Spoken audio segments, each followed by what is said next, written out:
мына транспортта иштегениме 44 жыл болду. Мына жүрүүчүлөр ташуу тармагында иштегениме мына где-то 88 жылдан бери иштейм да. Эл менен жүрөм мына постоянно.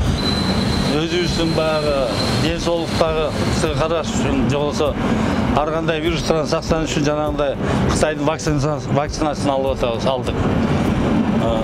Себеби дегенде мына көрүп атасыздар, оорулар күчөп келди аябай эле туурабы? Ошого каршы жана вакцинасын алдык, чтоб үйлөмдө оорубасын, жерге жегим оорубасын деген мааниде.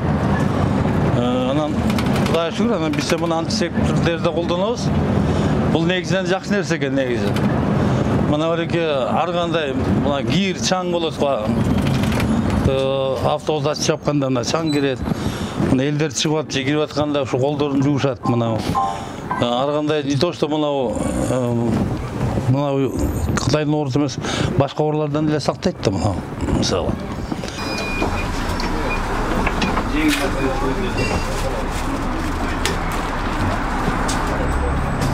Вакцина боюнча мен элдерге айтып кетет элем, алар деле алышса деп вакцинаны. Себеби өздөрүнүн үй бүлөсүнө, тегерегинде элдерге чтоб оору жукпаш үчүн. Мен балдарым бар, неберелерим бар, үйгө барасың. Ошолорго да жугуп калбасын деген мааниде алдым да. Мына биз эл менен жүрүп атабыз го.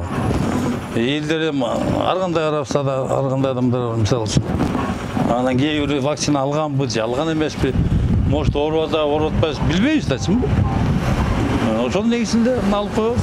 Ошондо Кудайга шүгүр, жакшы иштеп жүрөбүз, ден соолук үчүн дегендей.